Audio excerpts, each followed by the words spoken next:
fully bro chills. Good evening. I can't understand you. What happened? Once again, now you're back. It's just that first few seconds. Every time for a few seconds? Mm-hmm. It's only this show. It's almost like the toxicity has to release itself from my system before we get going. Sounded like you were saying something funny. Yeah, I was saying that Sully Bro Chill here is on the right idea. With us fighting toxicity, Brian, people forget that's how we started. Yeah. Mission accomplished. We did. We eradicated all toxicity from the internet. Do you watch the show Succession? No. Okay. There was a new term that they used. Basically, Logan Roy is this like corrupt old man, and his kids are trying to like take over the company. And one of the characters says they want to detoxify the company. So that's kind of another remove toxicity. Detoxify is probably the snappier term there. I've never heard that one, but it makes sense. Yeah. So from now on, we will be detoxifying things. I mean, do you find the DFS space getting a little toxic these days with all these beefs? The beefs are ramping up. That's right. You love to see it. Yeah, I can tell, Brian, from your, you like to just kind of poke the bear, throw a little kindling on the fire, just see what happens. Like the older I get, the more I'm like a high school girl or something. I don't know. I just enjoy it. I enjoy it. Do you? But you enjoy it from the sideline. I mean, I guess you were willing to. You were going into it with Ben there. You were willing to do the DFS challenge, but you're not throwing blows too much yourself. No. I enjoy watching it, like like The Bachelor, some guilty pleasure, or something like that. Yeah. It is. I mean, you can see it across all industries. I mean, beefs are good for business. Fans gravitate to it. I mean, you see all the like celebrity boxing matches and all of this stuff. Like it's such a big boon for content. Beefs never fail. Yeah, that's true. All those, like, I could care less about. Well, it's because you're not invested in the people themselves. Mm-mm. Whereas if Ben the Better in Blender had a boxing match, you would be very invested in that. I would. I'd like to see it. I'm not gonna lie. I mean, them just going at it is good. I wish Ben the Better would have come on our pod or do his own pod even. I know. I did invite him on the show. He said it's nothing against either of us. He likes both of us. But he's just not doing podcasts right now. And he says if it changes in the future, he'll hit us up. So I'm leaving a candle on for Ben the Better joining Wolves. Hey. I just think so, that he had the hype trailer that came out for the Evil Empire Slack. And he did feature a clip from my show with Osimo, which I did appreciate having that extra publicity boost on a viral DFS video. And I guess for me, it seems like he's leaning into the kind of, content side of things. And I do feel like if this is going to be successful, he's going to have to branch out into more multimedia beyond just Twitter. I think Lulz is the perfect platform to kind of come and launch and announce his arrival onto the scene. So I do hope that he changes his mind here eventually. Oh yeah. Where else is he going to go? He can't go on Awfulmo. He can't go on, who else did he make fun of there? Fantasy Labs. Grinders, Fantasy Labs. Was there a fourth one in there? He left Run Pure off. He left Run Pure. He left ETR out. They stay outside of the fray there. I have a feeling he probably didn't even know who ETR existed. Man, this has been a rough run for Run Pure here. First, Chess is okay, doesn't know Big T. Then Ben the Better leaves him out of his Evil Empire, Calvin Hobbes pissing. I mean, these guys got to get back on the radar. Yeah. It's it is kind of like, why not us? Why not shit on us too? Yeah, I mean, maybe I don't think he thinks of us as. I mean, I guess he can. No, I mean from Run Pure's perspective. Oh yeah. He did shit on him before when he called him run shit. Was that your idea? Was that your name? No, I think his was run shit. I'm like, that's not. You need to workshop that other one. I went with pure shit. Yeah. Pure shit sports. I think that's flies off the tongue. Yeah, or pure runs. Sounds like you have diarrhea, just like the purest of diarrhea there. Pure runs that. Run the Sims, then he can maybe work something up on Run the Sims. Pure Run the Sims. Yeah, we gotta do some workshopping there. I am having Blender on my Friday GPP show, so I know he's already done a few rants on his beef with Ben the Better, so we can hear his thought. But this is what I'm saying, Ben. Like I'm giving Blender, the chance to come on. We're not going to talk about GPP strategy. We're going to be talking about this Ben the Better situation. Like news networks, right? Like, aren't they obligated to, if they provide a platform for one politician, they have to provide it, for the other. I think that's the thing. I'm going to let Blender come on, and I'm going to let Ben the Better come on and defend himself. That's no longer the law, but it used to be, actually. Yeah, it seems like it's like a unwritten rule a little bit these days. I remember, was it something with ESPN in Grantland with like Simmons doing like an interview with Obama? There was some kind of thing like that where they ended up not doing it because then he would have had to have interviewed whoever it was at the time. I can't remember, but I remember there being drama around stuff like that. Yeah. There used to be an actual law for that, and then they got rid of it, and then there was that, you do it anyways type of thing. But now they'll just kick the president off Twitter or whatever. They don't give a fuck. Yeah, I have not heard. Maybe it's just because I don't read enough news, but man, I have not heard at all what Donald Trump is up to these days. Me either, except that SPAC he just came out with. I think I did see something like in a podcast title, Donald Trump SPAC, and I didn't even bother to look into it. I saw it on the Chamath All In podcast. So that's the title that I saw it on. Yeah, and it's like Twitter. I guess like he has his own Twitter called like Truther or something. I don't know, but instead of like retweets, it's like truth tweets or something. I don't know. It sounds fucking awesome. Is bottom line. If I knew that was, I didn't even pay attention, but that would have been a nice little gamble. That's right. Was your tweet today? Did that actually happen in your life? Were you in a hot tub today while your landscaping was over here? No, but I thought about it as a bit. That's why, I'm like, it wouldn't be fucking hilarious if I just went out in the hot tub. How many times a week are you getting in this hot tub? It's once or twice. Once or twice a week? Mm-hmm. Sounds nice. You more of a morning hot tub or nighttime hot tub? I don't know. It depends on the weather. It went from like 95 to 40 here in like 3 weeks. Yeah. 95 is a little hot for a hot tub. Yeah. And then it poured for like 2 days straight. Did you do any lake swimming? Sure. Yeah. If you want, yeah. Nice and clear. All right. When am I going to get the invite? You can come whenever you want, pal. All right. DFS Lowell's retreat. We go over our content roadmap, our goals for the following year. Let's do it. Maybe we'll bring up Alex will drive up. That would be awesome. I mean, come on, let's throw. We've been talking about doing our MMA hang. What we really need is a DFS retreat at Brian. Do you fish? I did when I was a child. I'd love to get back into it.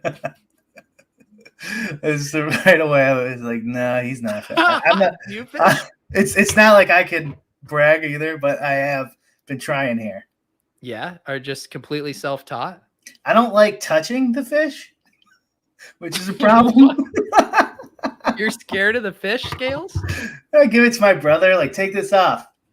Wow, I'm kidding. I have done that, but for the most part, DFS made you so soft. You can't even. We thought you were. I mean, Leone getting shit for not doing his own lawn. Imagine Silva roasting you because you won't touch your own fish. Silva seems like he's probably fishes a lot. Doesn't he seem like that type? He does. Yeah, it seems like he'd go out, crush like a 24 pack. Oh, yeah. A Bud Lights while fishing. Yeah, definitely. I could see that. At a slough, like not like he's not going to like a big lake or something. He's just going to some shitty slough.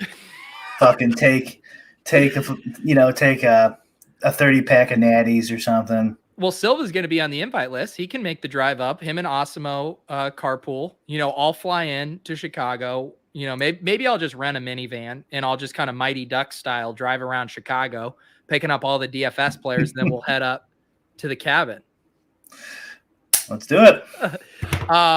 I do. I mean, this is have you heard about the Twitch stream meta, which is just basically hot chicks in hot tubs streaming and talking to their fans? That's a very successful show format right now.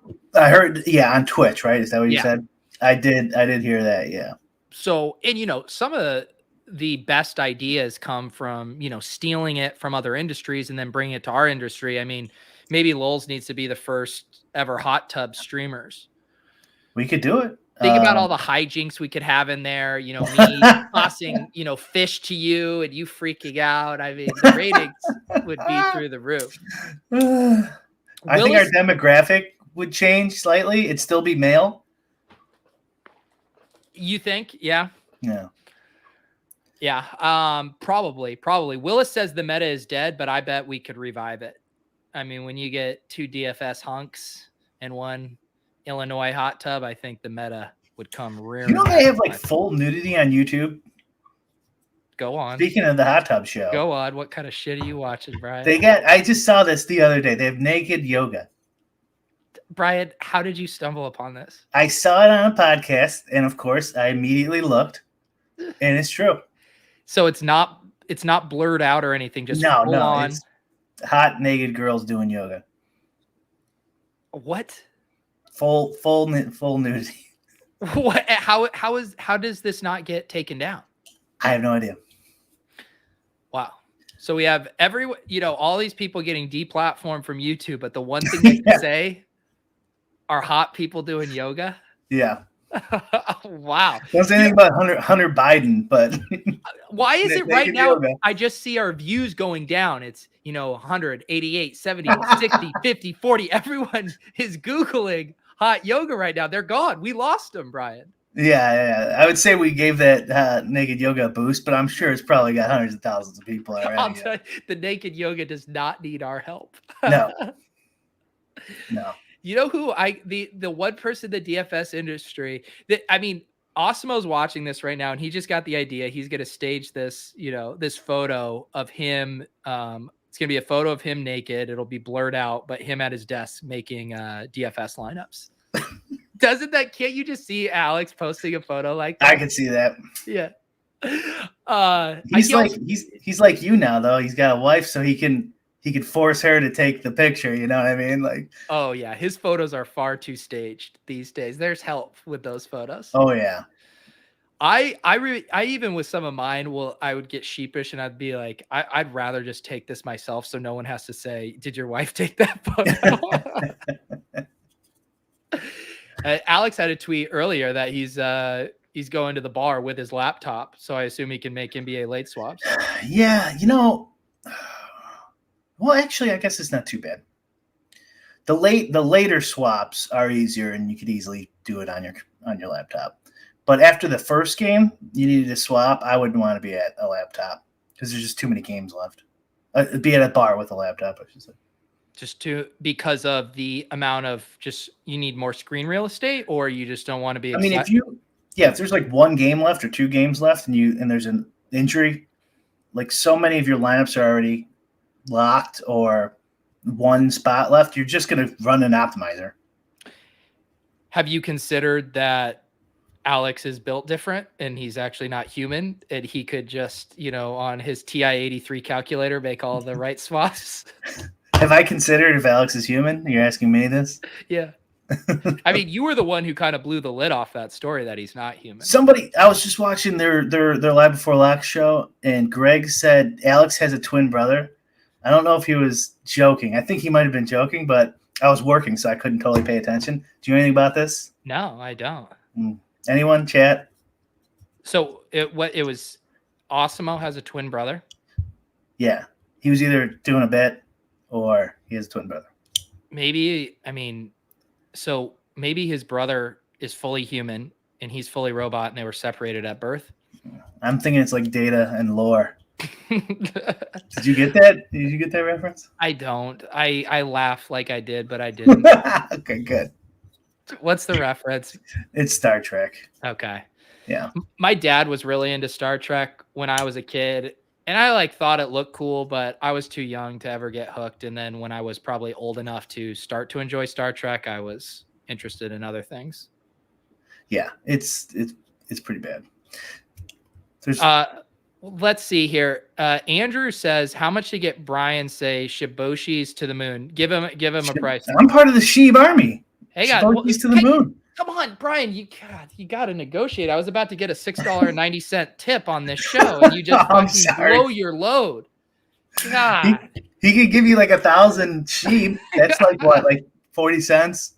What's the deal with this? I mean, all I know is it's another meme coin and it's pumping. Is there anything else to it? There's absolutely nothing else to it as far as I can see. So I bought a whole shit ton. Did you really?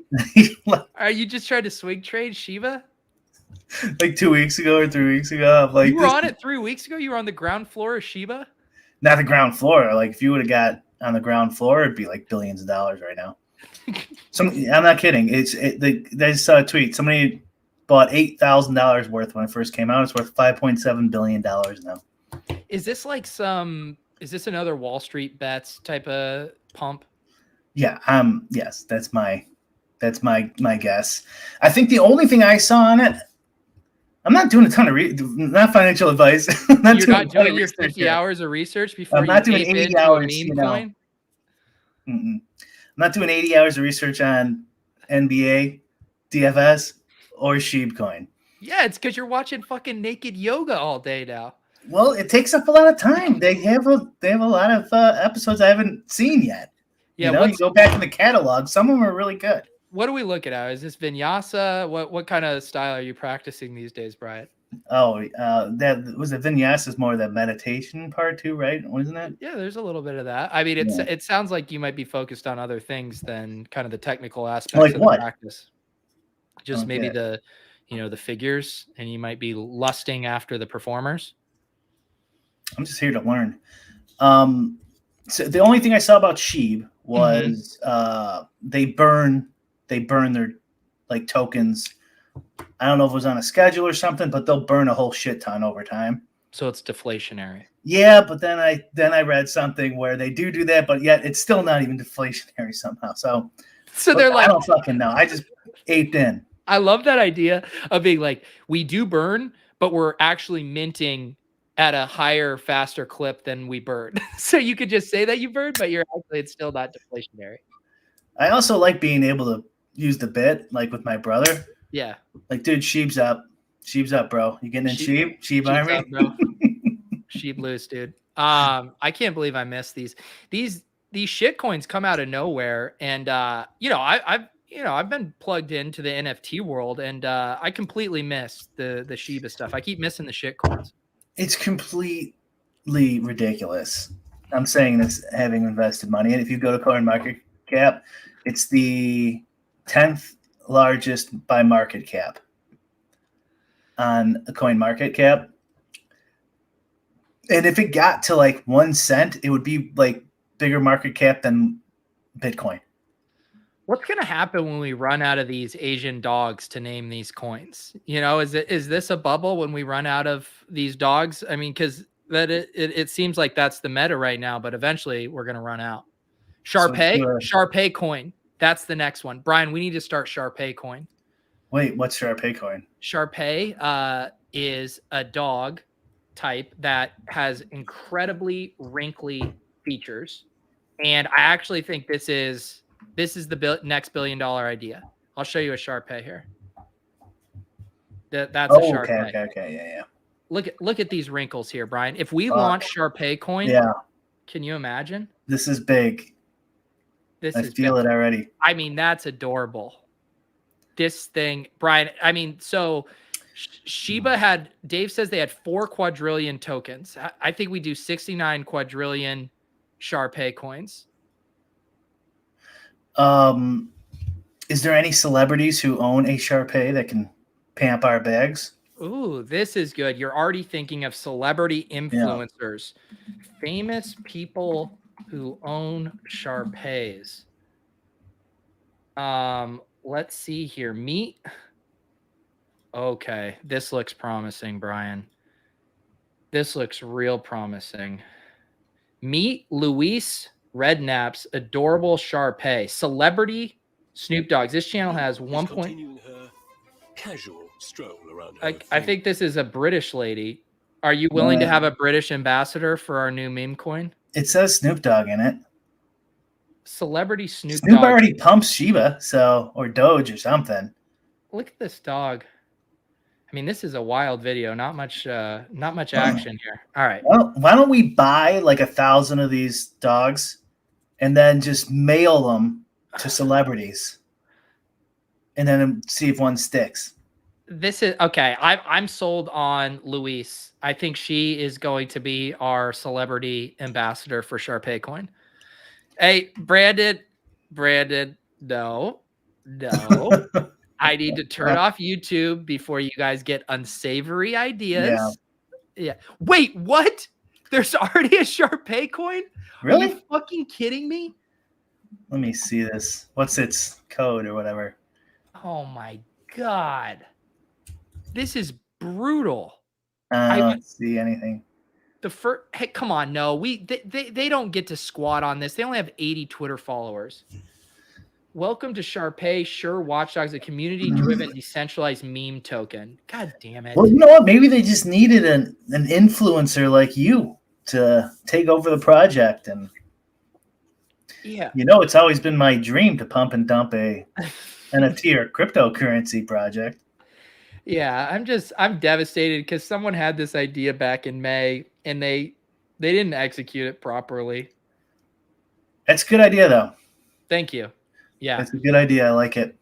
I keep seeing all this shit go up, and it's like, where is this money coming from? I still don't get it. Lou, we're 4 months late. Shiba coin is literally all the rage right now. If anything, we're still so early. It's Brian. So early for I told my grandma about Shiba coin. She didn't even fucking know. We're so early. What? Brian. Yeah. God. Get with it, Grandma. So how much US dollars did you spend on Shiba coin? Say it. Say it. A lot. A lot. Not a ton. A lot. Come on, give us a number. 30 grand. Are you fucking kidding?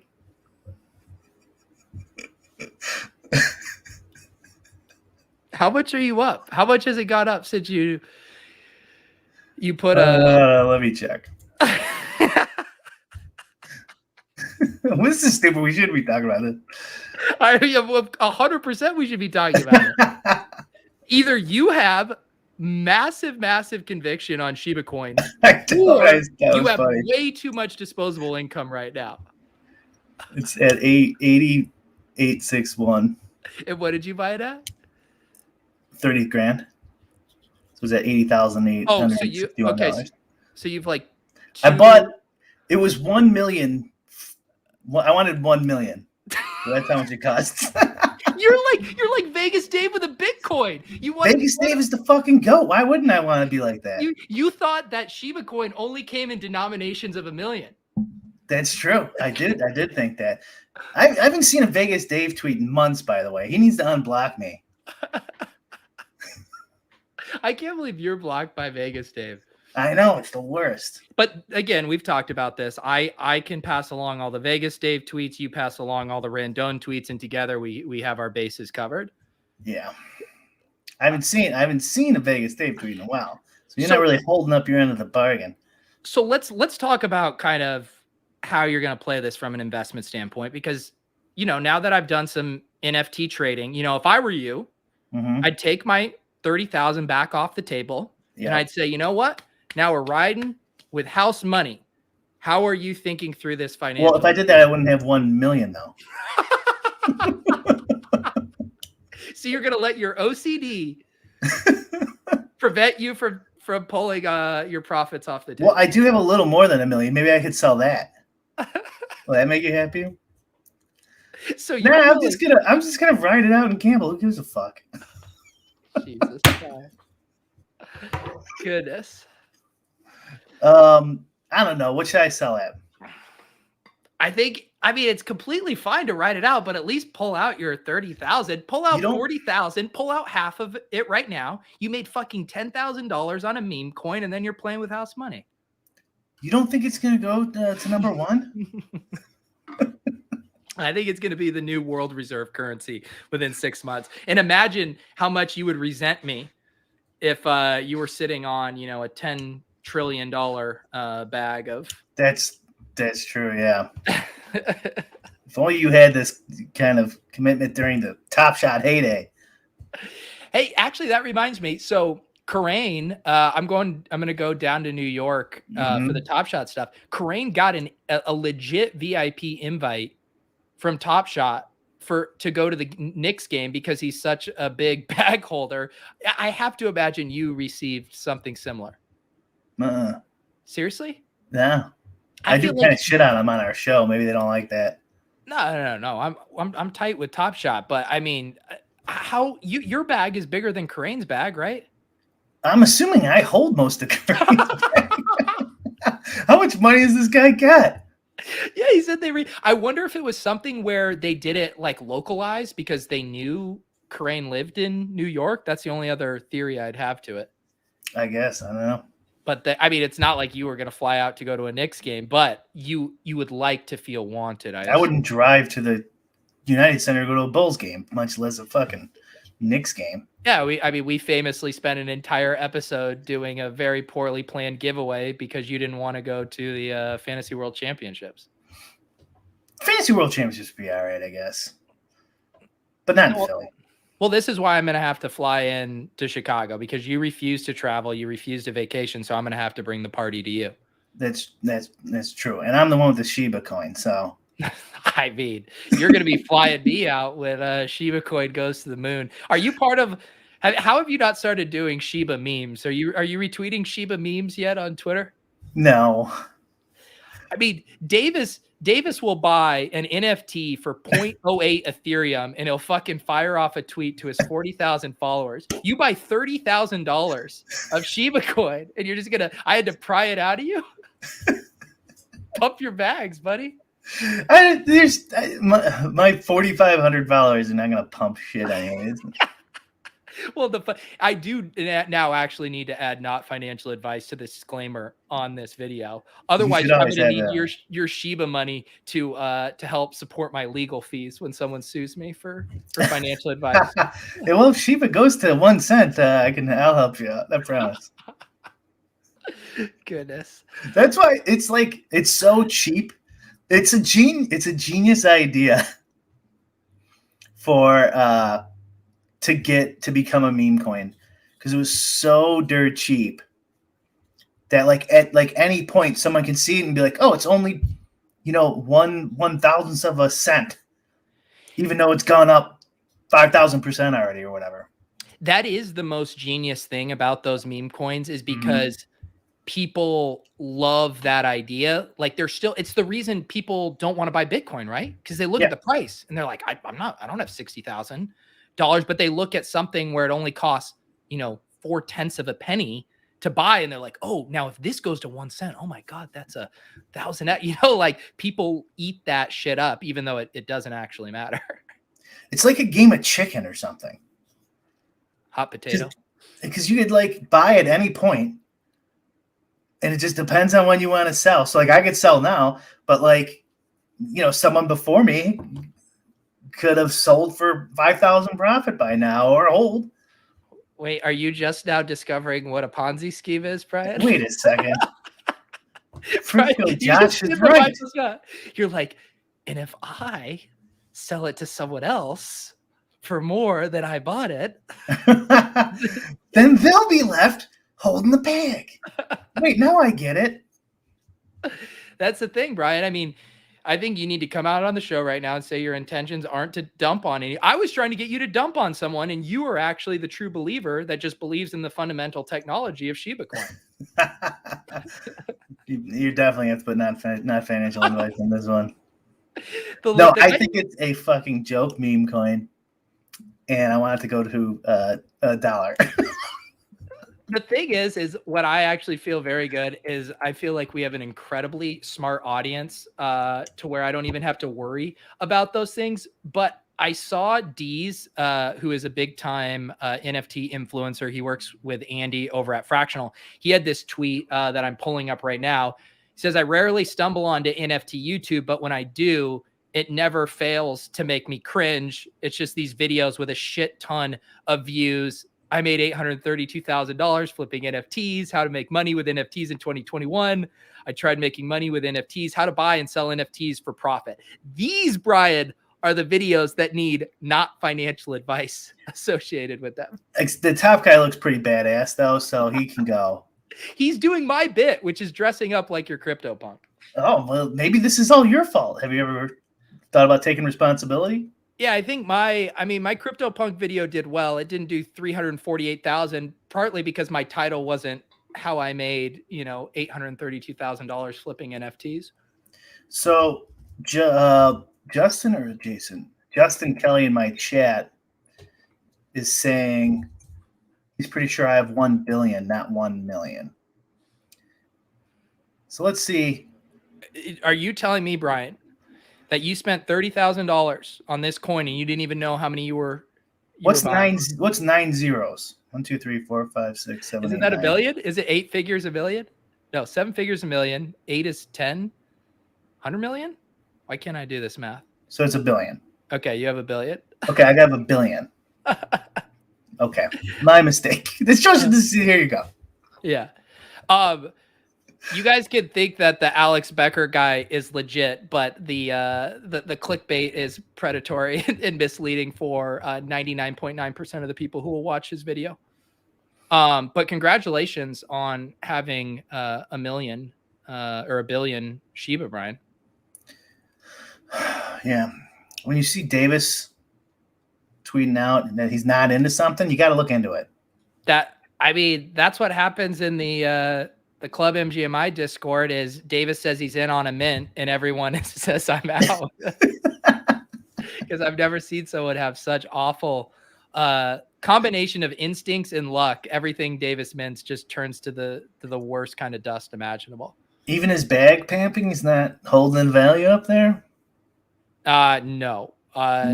The things don't I forget who it was that was, I don't know if I saw this, but I agreed with it too, that they're, everyone with all these NFT stuff and people joke around with the Top Shot, win China, or when, they get super excited.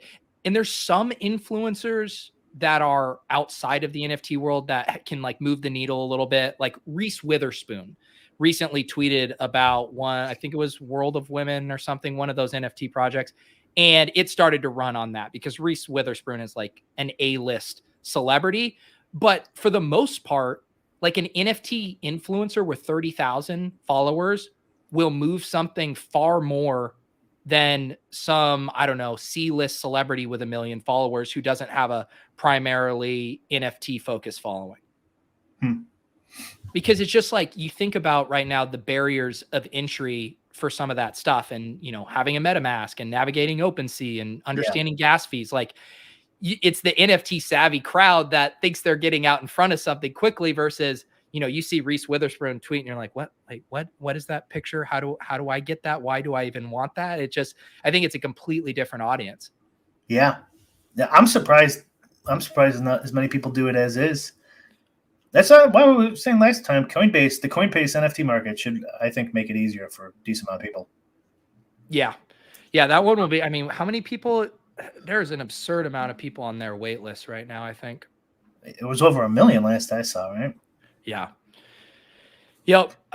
Millions and billions are tough for me. Yeah, it could be anything. Could be a billion. Yeah. If you're asking Brian for money, make sure you are very specific about how many zeros you want. This is like Kitchen today on the Swolecast said he won 5 to 6 figures. And we're like, you don't know if it was the difference between 5 to 6 figures. And he said, oh, well, I was including the decimal points. We need figures. It's a man who doesn't look at balances very frequently. Wow. Everyone piling on kitchen. Oh, wow. Yeah. Where are you holding your SHIB? Like, what exchange did you buy it from? You want me to like just give out my address? No, I mean, I'm just actually wanting to know if I happen to get drunk. Do you know what people will do for 1 billion SHIB, Pete? What will they do? They'll put your life in danger. Okay, that's a lot of fucking SHIB.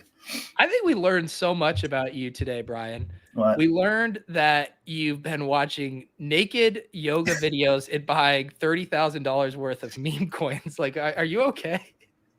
I haven't been watching them. I'm not opposed to watching them anyways. It's just an interesting fact that I found out, and I felt I needed to share it here. How, when you heard about it and you Googled it and you saw it, how long did you watch? Not long. Like 6 hours. No, like not long at all. I was just like, holy shit. That chick's completely naked and she's fucking hot. She's doing yoga. All right. I still refuse to believe this is true, but I also refuse to fact check it here on the show with a screen share. Yeah, you can't screen share. Although it's their content, you figure. I mean, not that we should, but yeah, this is we have learned so much, and the fish thing. You know, well, the fish thing, I took care of it because I bought fishing gloves. Okay. You bought fishing gloves? What are fishing gloves? I don't know. I don't know. Like you're a fishing glove. Look at you. You haven't fished since you were a fucking kindergartner. What do you? Yeah, but I would fucking go in bare hand to fish right now. No problem. How do you know? How do you know that? Are you kidding me, Brian? I'm a hand builder. I'm a hand builder with years. calluses. You see these calluses right here? You think these hands are afraid of touching fish? You would use your computer to catch a fish. I guarantee it. Oh no! Look, get your depth finder out there. Here's the deal. Maybe I don't have skill at fishing. I ain't afraid of no fish, Brian. I ain't afraid to get my hands. I'm not afraid of it. It's just kind of gross. Jesus. Ruin it. You're worried it's going to ruin your manicure. What about a pike? What if you catch a pike and it's got all those teeth in there? I mean, I really doubt that. These are those the actual concerns where you're fishing here? No. Brian, tell me your gloves are fingerless. No, I don't like the fingerless ones because then you touch them, guys. Come on. Yeah, it's one of these. I don't know. It's one of these. Yeah. The fish handler. And it does not protect you from getting poked by the hook. Learned that the hard way. Did you leave that on an Amazon review? No, not yet. Wow. Man, learned a lot about you tonight, Brian. It's true. I'm an open book. I shouldn't have admitted that. That was a big mistake, probably. I know you're fairly guarded. You let your guard down for a second, and I just pried out all kinds of good information from you. So let's talk about something else. Yeah, the Week 8 slate, man. You think you're going to pay up at quarterback this week or what? Quarterback? Oh, God. All right, let's talk about me more.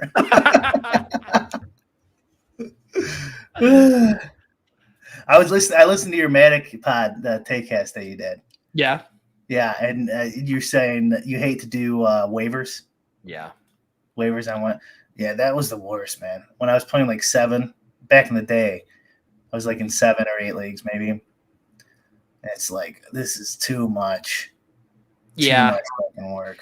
I will say today I was more on top of my shit and more organized, and I wasn't as stressed going through waivers, and I was like, all right, at least I'm not miserable right now. But when you're busy and you're like, shit, we have a lot of money on the line here, and I'm crunched for time, and having to go through here and look at everything it feels like a chore. And there's a reason people seem to prefer DFS and best ball, so they don't have to do that. If you could picture yourself back at your shittiest job you ever worked, and then eventually you're going to be complaining about waiver wire. That'll be your job. And you're going to complain about doing waiver wires. You'd probably be like, things turned out pretty good.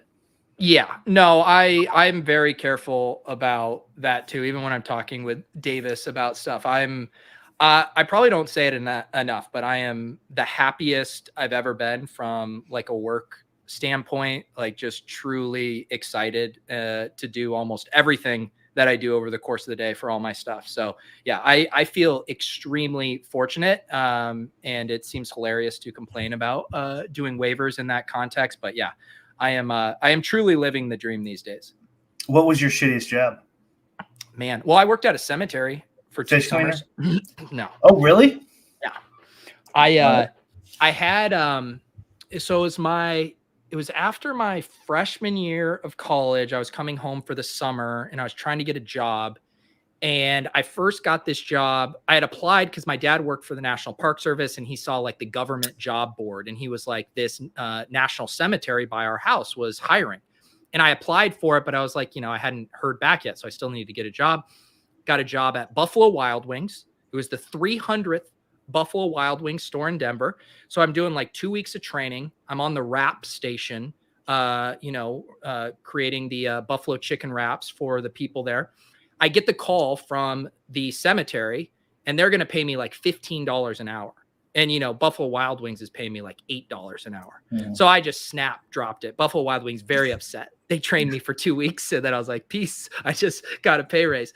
So I go and do that for 2 summers, basically to pay for my study abroad trip. I just toiled away for 2 summers. And it was legitimately heavy at times. I would do like the weed whacking on the headstones, and you're just going by and I'm just like reading headstones all day, like Vietnam War, and just going by, seeing all just contemplating death just all day while staring at headstones, doing manual labor. So that was definitely a pretty shitty job, but it paid well for me at the time. Some of the cemeteries in Chicago, they're old school cemeteries with a lot of big names in them. So some of that stuff can actually be kind of cool. Time plus what's that, tragedy equals humor, whatever. Like, yeah. Far enough away, it's not that sad. It's actually interesting. We did have Dog the Bounty Hunter's dad was buried at Fort Logan National Cemetery where I worked, and he came out. I think when he was doing the show, I think it was an A&E show, and they came and filmed him visiting his dad's grave. And so, a few of us got to watch, from 100 feet away as he, they filmed this scene. So, that was my brush with Dog the Bounty Hunter. Wow. Hopefully that's the last time. I mean, yeah. You want the dog coming from you. I mean, what an incredible bounty hunter. I mean, just an incredible job title. He's still working it. Yeah, what is he doing these days? He was going after that internet celebrity couple that died. Oh, yeah. I mean, look at this guy. This guy shows up at the cemetery you work at, Brian. WYD. I don't know. That'd be fucking cool. If we ever start a company, Pete, together, we need to hire this man somehow. I mean, this guy's a legend. He kind of, yeah.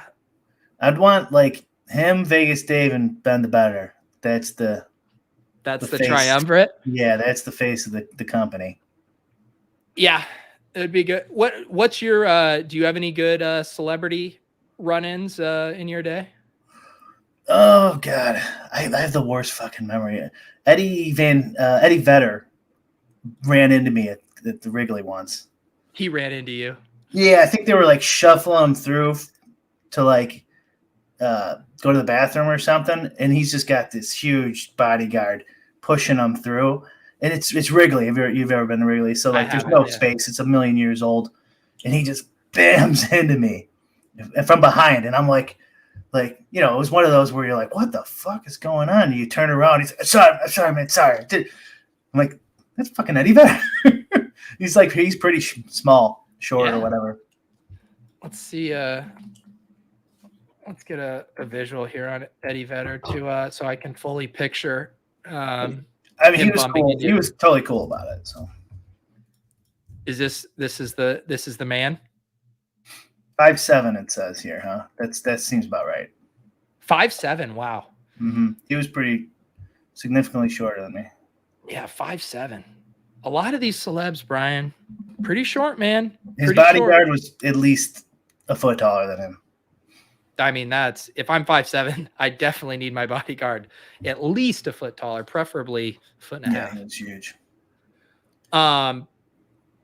Yeah, I'm trying to think if I've had any other just random run-ins. I mean, I've seen some people in Vegas. I saw walking into Caesar's Palace, Chris Angel. You know, we just kind of locked eyes, kind of nodded to each other. That was a mutual very respect, mutual respect, very formative moment. Mutual respect. Yeah. Yeah. You know, it's nice like that, you know, just like, you know, those guys bump into you and you're like, what the fuck, bro? You know, like you kind of have to assert your dominance in those situations. Yep. And now, but mate, what would you do if Eddie he's like, are you Brick 75? I recognize you from the holes, man. Oh man, we've upset the short people. Whoa, okay. Oh. Oh god, yeah, I guess that was height shame. I'm sorry. Yeah, I mean that's not anti. What was it? Anti-toxicity. What did the woman say? Oh yeah, we got to detoxify. Yeah, I'm not helping detoxify the space here. Sorry, guys. Anyone famous DM you for fantasy advice? I've had Tom Everett Scott ask me for fantasy advice before. Oh yeah, he's a nice guy. I saw Holka had Manny Machado. If he DM me, I'd be like, yeah, I don't give a fuck, Manny Machado. What? Not shitting on Holka, he's great or whatever. I was just saying, like, you're a 20-year-old athlete. Like, I could care fucking less. Like, what if I'm now imagining a celebrity DMing Blender for fantasy advice? Play whoever you want. Like, okay, all right. What is that? Who would Blender? I just thought of something that slightly changed the subject because Blender's old school poker, and so mine. Did you see Skalansky and Mason Mammoth sold 2+2 like a month ago? Or no, I missed that. Yeah. So the glory days are over. How much did that go for? You know, I didn't even look. I was too busy counting my SHIB. I don't care. And so I looked and like Skalansky's like 74 now or something. I was like, oh, okay, well, yeah, you gotta sell. Those were for the younglings out there, people who don't into poker, like everything about poker was on 2+2 back in the day. Everything. I remember gambling, really. Yeah, I would go on there a bit. I was never into poker quite enough to be like posting like hand histories and stuff, but that was one of my first introductions to kind of online message boards. It was a wild place. Yeah, I would go on when they would like talk about hands against me, or I wouldn't. I just what's that called where you go in and you read but you don't post? Yeah, lurking. Yeah, and like guys were like, he's a spew monkey retard or whatever. It's like, this is back in the day you could say that, but I would the one time that I was actually, and by most active, I mean reading it, was when I first started doing bands videos, poker videos, and they had like a huge thread going about like poker vloggers and stuff. And there was a huge thread about people trying to like dissect the mans on there and like whether the mans was like real and whether he actually had a poker background. And so I had so much fun lurking through that thread, reading people hypothesizing about the mans. That was very fun for me. Wow. They had a sports betting section too. And they had a ton of stuff, staking, gossip, just like everything gambling was on there. It reminds me like how much better sports betting information there is available now to back then. There was nothing, man. You had to figure it all out on your own. Yeah. I mean, it's even crazy, just thinking about how when I first started playing fantasy, like 2007, 2008, and just thinking about the way I made my decisions now versus, everything is based off of a projection now. Like no one was even like doing people were ranking players, but no one was even doing it by like projection. It was like literally just guys by feel, just being like, these are who I think are going to play. Like just how much this stuff has evolved, even in the past few years, is wild. Oh yeah, I had multiple years back in the day of magazine drafts. Everyone had a magazine. Yep. And it's like whoever knew who was out for the year, that's your edge. You know what I mean? You scratch him off. Other than that, yeah. But everyone still, they disagree with the rankings and they'd move them up. Back then, you probably, if you knew what you're doing, that's a pretty huge edge if you could. Now I doubt you're going to beat the ETR rankings or something like that. No, it's it's gotten so much more efficient. The field is so much more sharp. I think I've mentioned it before. The one when I was doing still fantasy basketball season long in that site Basketball Monster, which Justin Fan worked there and Matt Booster, I think, was the one who founded it. And they had this sick draft tool that optimized your draft in real time based on the players you drafted and which categories you had the best chance of winning. And it was I would just steamroll the guys I was playing with because, they're drafting off of ADP and I'm building a team to win 5 categories every single week. And just destroying people, just even having some of those early tools. Basketball fantasy season long is the worst because you have to keep up with your players so much and make sure you're maximizing the starts each week and stuff. Oh God, that's probably my least favorite season long one. And I hate them all, but I probably hate that one the most. I remember the first year I started a fantasy basketball league, and as commissioner, I was figuring shit out as I went, and I didn't set a cap on maximum transactions in a week. And so then by the end of the season, we were just all gaming it where you're just streaming every single guy basically other than your top 5 or 6 players just to get in as many games for that week as possible. So you're basically I'm going to punt turnovers because I'm going to have such insane usage, but I am going to try to win, all of the counting stat categories just by pure volume of just churning. And so then I realized, okay, I need to have a max 3 moves a week. Otherwise, it's just the sickos that are dropping a new player every week. It's oh, this guy just had his second of 2 games in the week. I'm going to draft the guy who still has 2 more games going this week. And, fantasy basketball, it's a true grinders fantasy sport. That's for sure. Yeah. The difference, I'm still fixated on that at 2+2 back in the day with the amount of, I don't think people understand the amount of information now that's available compared to 2009 or something like that, 2010. I'm trying to think of a good example, but the only one that's coming to my mind is no one would mention regressions, right? And so this is just a basic statistical technique that everybody uses. And they wouldn't, that's the secret thing. You don't want to get anyone going down that road. And then if someone did mention it, no one would point you in the right direction. No, you just go over here. This website shows you. And even there wasn't that many websites too, even for just stupid nerd stuff, like Stack Exchange or something like that. Yeah. I mean, you had literally no idea what to do. And then it was people born out of the 2+2 era, like a Doug Polk and those guys who then created the training sites and the tools that, so people didn't have to go read message boards all day trying to piece together information and strategy. They just packaged it and presented it for the masses in a digestible format. Right. Yeah. Card runners. You had to, there never was one for sports betting though. I mean, I guess Right Angle Sports, maybe. They because they actually give out winning picks. They're the only site that apparently this is what Spanky and Rufus say, that they give out winning picks, but they don't give out a whole ton. I don't think. Yeah. Did you see the? But they're really expensive too. Did you happen to see the highlight video at all of from Tilt Space this week? Yes, I did actually. Is that with Wiggins on there? Yeah. Did you see the card runners thing? Yes. Yeah. So did you know about card runners back in the day? He's bitch, I invented card runners. Yeah. That was good. Yeah. Who? I mean, that had to be a setup. I don't know. Not that he knew. I'm just saying, the guy must have been joking. Maybe. How would you know to mention card runners and not know that he was on there? Yeah, I forget what we were talking about. We might have been talking about something with poker. But yeah, I can't remember. Somebody's trying to be funny. Yeah. Yeah, maybe not. Who knows?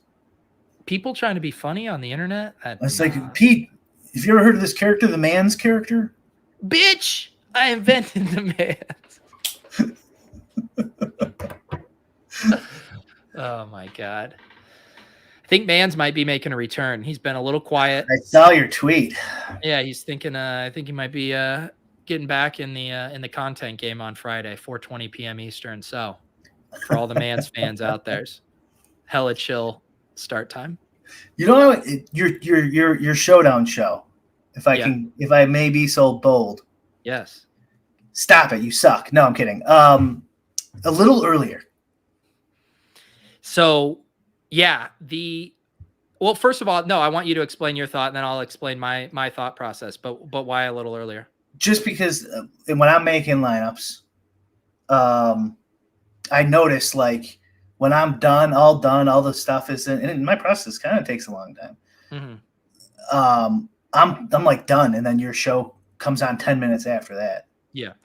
Well, a couple things. Part of it is a little selfish on my part in that I want to let inactives come out and updated projections and the sims and stuff before I run. And so then if I basically have to make a choice of either I play and then do a later show, or I don't play and do an earlier show. Gotcha. Where like I can review all the updated information and I could go on, at like 7:15 or so, but I wouldn't have time. Like I've been really enjoying playing 20 max again lately and, picking out my lineups for those sets and stuff. I need about 20 to 30 minutes to do my stuff. So it's part selfish. The other part, and I actually would like to poll people on this. I would imagine that a lot of my audience are kind of hand building and just wanting to toss one or two lineups in. And so kind of the thesis of it is like, it's a cram, like, hey, I want to make sure I'm making an informed lineup, but I haven't spent, an hour slaving away from these. Oh yeah, this game starts in 30 minutes. I'll hear what Pete thinks are the good leverage plays and hand build a lineup. So, but I am open to feedback on that. It's a tough spot. What time do you start? Like, when's your typical go live time? My go live. So I was doing them at 7:30. And then when I started doing 20 max, I pushed it back to 7:45 because I needed a little bit extra time to do my stuff. Oh, so that's still 45 minutes, 30 generally. Okay. Yeah. All right. That's not too bad then. I mean, obviously if you're building lineups and stuff, don't listen to me, but yeah, I would watch it. I would rather have it a little earlier. Yeah. Just for me. This is me being selfish, I guess. But you're just pulling my string. You're not listening to my show for information, are you? No, but I like having it. No, of course not. No, but I like having a show on. Yeah, while you're building, just to make sure. I've been doing it for years, so I like having a show on. So. What do you do it as like a check to just see, like, make sure that none of your inputs or stuff are like too far off or stuff like that? No, it's just like listening to a fan when you go to sleep or something. So what you're saying is you just need my ambient noise on while you're building line. You can listen to the archives anytime you want, Brian. What's the sound thing? The white noise? No, where people do mouth sounds on YouTube, ASMR. ASMR? Yeah, but no. And the second one is, especially for Showdown, is what if I missed someone being out. Yeah. So I do I do. That's what I meant. Like it's like a back check on something to just make sure you didn't miss anything. Yes. I was being a little silly, but yeah, I like listening to like somebody, because a lot of times I can't look at go from naked yoga right into Pete show. Yeah.